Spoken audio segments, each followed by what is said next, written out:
Martim Lutero tinha um amigo chamado Micônio. E Micônio, ao ver Lutero sentado dias, a fio trabalhando no serviço do mestre, Micônio ficou penalizado e disse-lhe: posso ajudar, mas onde estou, permanecerei aqui orando enquanto tu perseveras incansavelmente na luta. Ou seja, enquanto você cuida das almas, enquanto você evangeliza as almas, enquanto você prega, eu vou ficar só orando. E Micônio foi para a oração. Eu vou ficar só orando. E ele foi orando, até que Deus lhe deu um sonho. Até que Deus deu uma visão a Micônio. E qual foi a visão? Ele viu uma vasta planície, muito grande. E naquela planície estavam milhares e milhares de ovelhas. Milhares e milhares de ovelhas. E só tinha um homem trabalhando exaustivamente no meio daquele milhões de ovelhas. E aquele homem que estava trabalhando estava exausto, cansado, a ponto de parar e largar. E quando ele olha direitinho, era o seu amigo Martim Lutero, sozinho no meio de milhões de ovelhas. Exausto, cansado, fatigado, terrivelmente fatigado. Micônio, ele então vê para o outro lado o poente. E ele então olha e vê vastos campos de trigos brancos para a ceifa. O único ceifeiro que lhe dava para cegá-lo. Ele só via um homem naquela vastidão de campo para colher todo aquele trigo branco.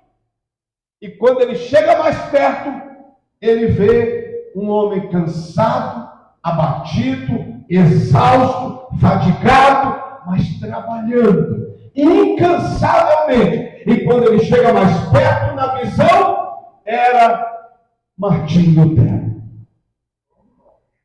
Então ele ficou incomodado e disse: eu não posso ficar só orando, enquanto Martim Lutero está morrendo, fatigado, exausto, cuidando de ovelha e ainda colhendo os frutos que estão brancos para sempre.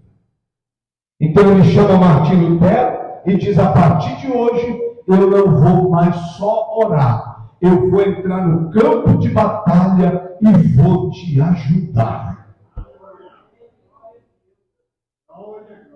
Então, irmão, a sua oração ela é importante, mas você não pode ficar só na oração. Precisamos partir para o trabalho. As testemunhas de Jeová dão um baile na gente. Dá um baile na gente. Irmão, qual foi a última vez que você saiu para falar de Jesus para alguém? Você só sabe pedir Jesus de noite. Me dá um lote, me dá dinheiro, me dá um emprego, me dá uma casa, me dá saúde, me dá isso. A nossa vida é pedir. Mas que dia que você levantou e disse: Jesus, me dá uma direção, que hoje eu quero falar do seu amor para alguém. Qual o dia que você fez isso? Senhor, até o final do ano, eu quero ganhar nem que seja uma alma para ti. Nós não vamos mais atrás dos pecadores. Nós não estamos mais interessados em culto ao ar livre, em evangelismo. Está parecendo que o trabalho da igreja acabou. Não acabou. Está parecendo que a missão da igreja acabou. Não acabou. E essa missão não é só minha. Ela é nossa. Ela é sua. Ela é minha. Ela é nossa. É por isso que a igreja de Jerusalém, quando entrou em zona de conforto e acomodação, Deus foi lá e levantou uma perseguição e voou crente para todo lado. Aí sim, aonde chegava um crente, nascia uma igreja. Aonde chegava um crente, nascia uma missão. Aonde chegava um crente, nascia uma obra de Deus.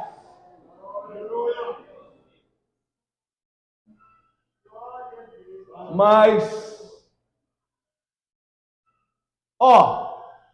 estamos na pós-modernidade. Você pode falar de Jesus de várias maneiras, de várias formas.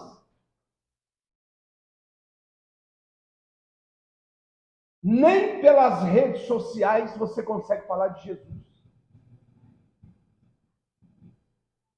Tem gente que a rede social dele, ele fala de tudo desse mundo, mas ele não consegue falar de Jesus. Ele não consegue falar de Jesus. Ele não tem coragem de postar um versículo bíblico na rede social dele.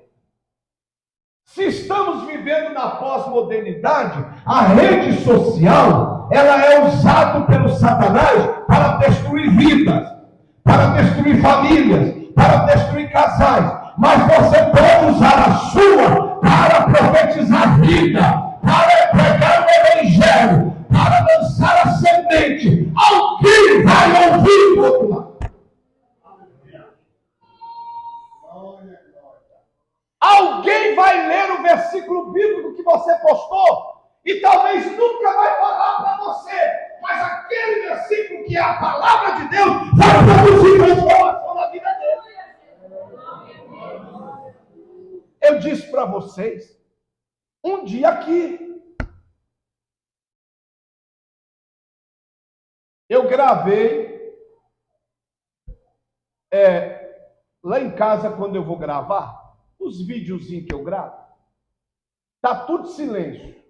Aí a hora que eu começo a gravar, o cachorro berra, o cachorro berra, o Satanás entra nele, ele berra, o outro grita na rua, o outro berra, a moto passa, é desse jeito.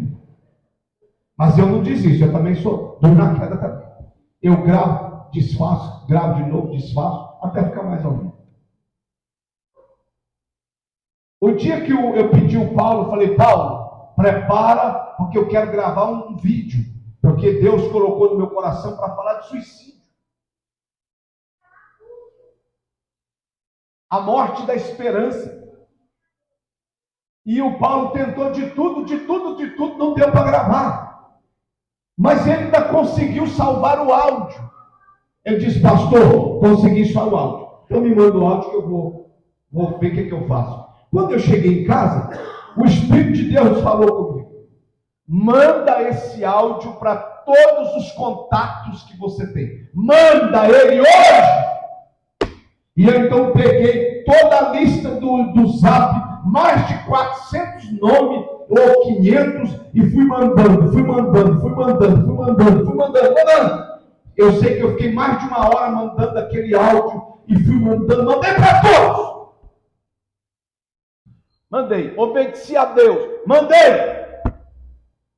Quando eu acordei 7 horas da manhã, eu não conheço até hoje, uma moça me chama no Zap, sem foto, só tinha lá a fotinha sem foto, e me chama no Zap 7 horas da manhã, Celeste viu, e disse para mim no Zap assim, quem te mandou enviar esta mensagem? E eu fiquei meio embaraçado na hora. E eu disse: Deus, não, fala para mim porque alguém te ligou ou alguém te procurou para você me mandar essa mensagem. Quem mandou? Fala. E eu disse: o Espírito de Deus mandou eu te enviar essa mensagem. E então a pessoa respondeu do outro lado: porque nesta noite eu já tinha decidido que eu ia suicidar. E misteriosamente esse algo chega até mim. E eu não ouço, mas eu senti desejo de ouvir. E eu ouvi todo. E quero te dizer que tu foi usado por Deus, porque eu não vou me suicidar.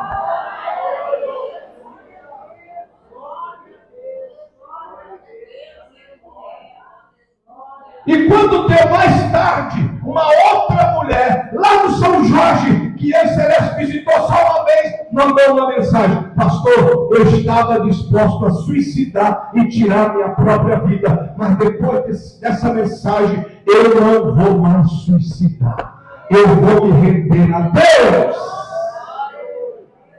Então diga aí para o teu irmão: volta a falar de Jesus, pelo amor de Deus. Volta a falar para as pessoas que Jesus tem paz para elas, que Jesus tem vida eterna, que Jesus vai escrever o nome delas no livro da vida, que Jesus pode repreender as trevas, que Jesus pode repreender o diabo, que Jesus pode, da miséria, prosperá-las.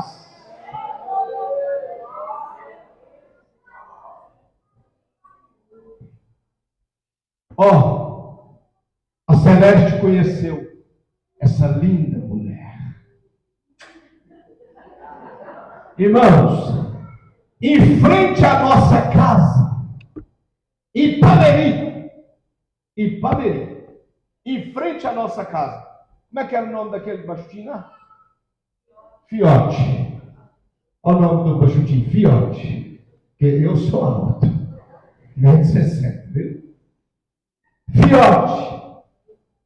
O Fiote pegou as cordas, colocou dentro de casa as cordas, preparou tudo. Nós morávamos em frente a ele. A mulher servia a Deus na Madureira. Assembleia de Deus de Madureira, lá em Pameri. E ele ia na igreja católica. Mas o espírito de suicídio tomou conta da sua mente. E ele diz: não consigo mais viver, não dou conta mais de viver. E ele então preparou tudo, a corda, viu o pau que ele ia amarrar a corda, preparou o tamborete para ele subir, virou para a esposa e disse assim para a esposa: vai lá no supermercado comprar um negócio assim para mim. Só que o plano dele era: enquanto ela vai, eu me enforco e suicido. Aí ele disse: mas eu não quero ir. Não, mas vai lá, vai lá. Quando ela saiu, que ele pegou a corda, chegou uns irmãos da igreja no portão dele, chamando a irmã, só que a irmã não estava. Mas insistiram tanto, ele ficou caladinho com a corda na mão, mas insistiram a ponto de quase derrubar o portão. Ele abriu sua gretinha e disse: ela não está aqui. Não, mas nós queremos fazer uma oração para o senhor. E naquela oração, ele chorando, aceitou Jesus. E foi lá no quarto e disse: se vocês não chegam aqui e falam de Jesus para mim com essa autoridade, nesse momento eu já estava morto. Mostrou a corda, mostrou o tamborete, mostrou tudo. Como que não vale a pena falar de Jesus? Então volte a falar de Jesus. Hoje ele é um servo de Deus. Estava tudo preparado. Mas chegou alguns irmãos, orou, expulsou o demônio, falou de Jesus e ele aceitou Jesus.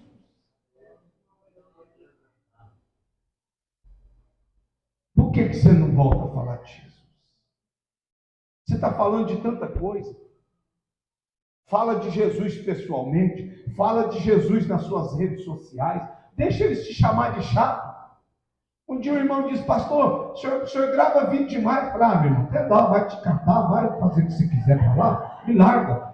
Minhas redes sociais é escravo de Jesus. Eu uso elas para pregar o Evangelho. Vai lá nas minhas redes sociais para você ver. Se tem conversa fiada lá, é só versículo bíblico, mensagem e mensagem tudo. Mensagem de vida eterna. Então, irmão, volte a falar de Jesus. Volte a pregar sobre Jesus. Porque usa as redes sociais. Tem gente que tem vergonha de se identificar como crente. Tem gente que tem vergonha de dizer que é um servo de Deus. Deus está te dando oportunidade para você falar para o seu patrão que Jesus ama ele, que você está achando que ele está com essa bola toda e ele está vazio, igual Naamã. Naamã, diante do exército do rei da Síria, era um grande comandante, mas em casa era leproso, vazio. Tem um monte de gente ao nosso redor, vazio e leproso, e está esperando você falar que Jesus salva, que Jesus cura e que Jesus liberta. O dia que você sentir, manda uma mensagem de salvação para alguém. Grava um videozinho e envia para alguém. Eu já disse para vocês, esses vídeos que eu gravo, Deus mandou eu fazer isso há 10 anos atrás. Quando eu comprei um celularzinho que foi doado para missões. E eu perguntei, Deus, o que eu vou fazer? Esse celular foi doado para missões, o que eu vou fazer? Grava um videozinho todos os dias que você puder e joga em todas as redes e eu vou salvar, vou curar e eles vão onde você nunca vai.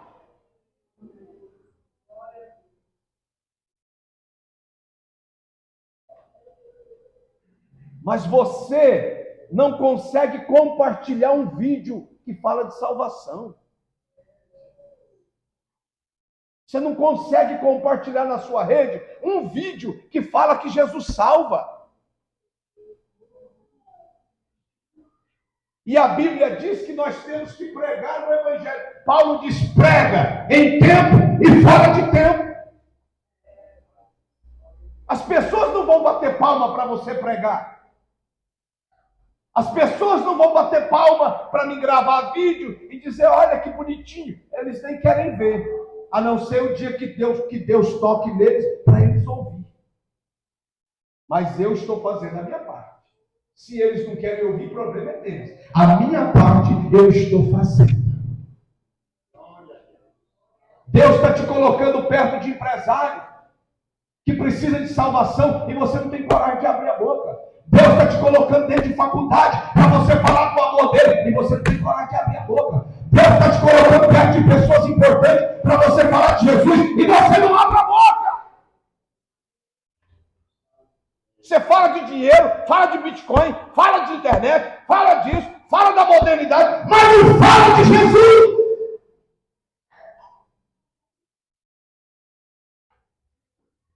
Sabe por que você está aqui?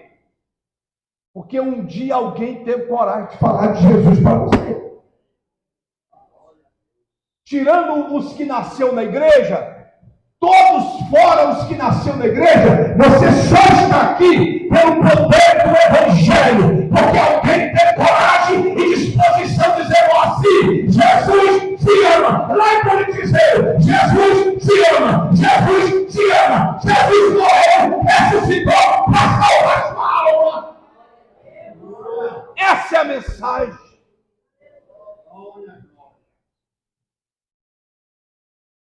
Eu vou ler aqui a conclusão para me encerrar. Eu nem preguei a mensagem. Orei a tarde inteira e nem preguei ela.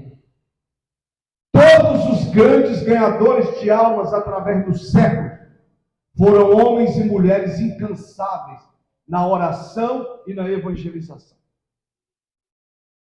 Conheço como homens de oração quase todos os pregadores de êxito da geração atual, tanto como os da geração próxima passada. E sei que igualmente foram homens que oravam intensamente.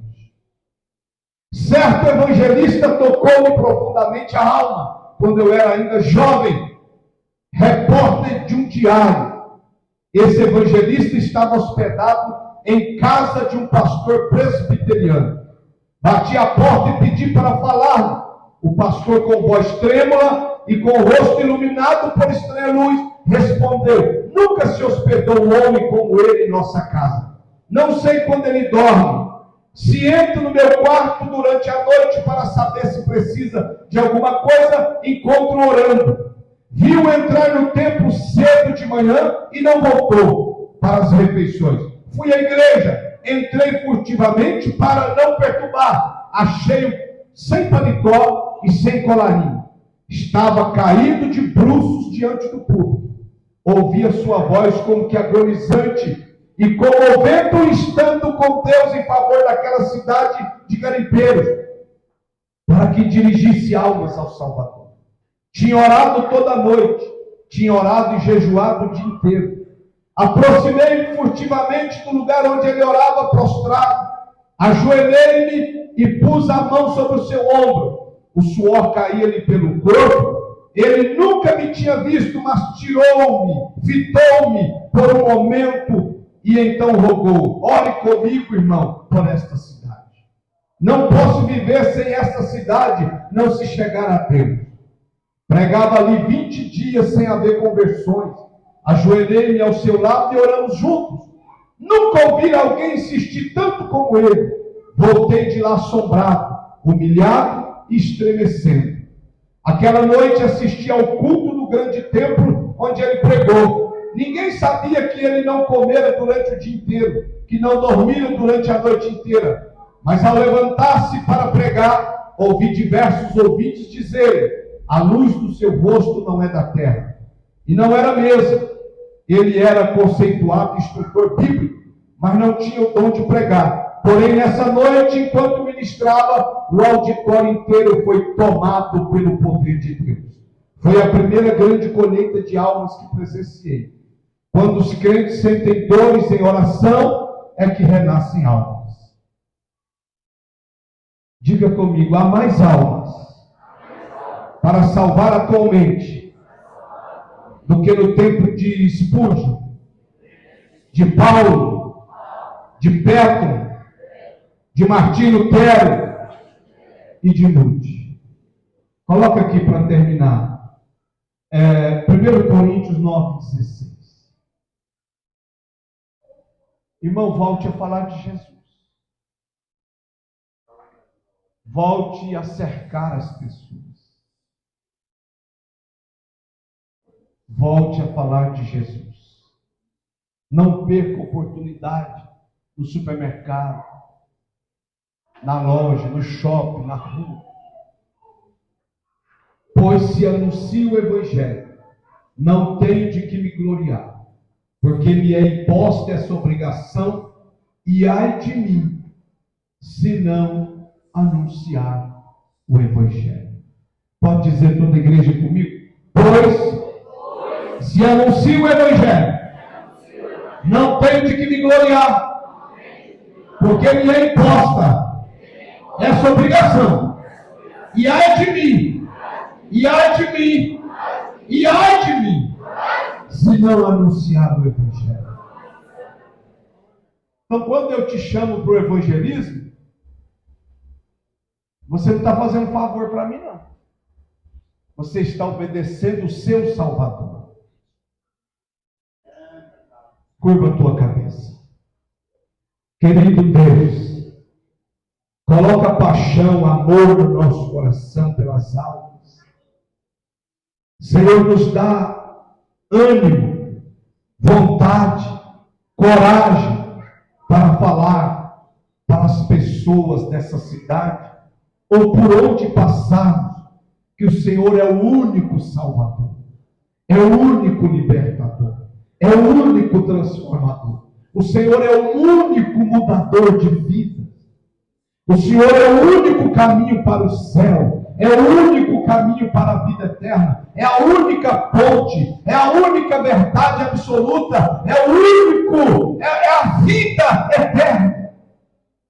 Desperta o salário, desperta os obreiros, desperta a mim, incendeia a nossa alma, incendeia-nos com amor, para voltar a falar às pessoas que o Senhor salva, que o Senhor cura e que o Senhor liberta. Senhor, não deixa o diabo e o mundo calar a nossa voz, porque o diabo quer nos calar, porque quando pregamos o Evangelho, anunciamos vida e vida eterna aos ouvintes.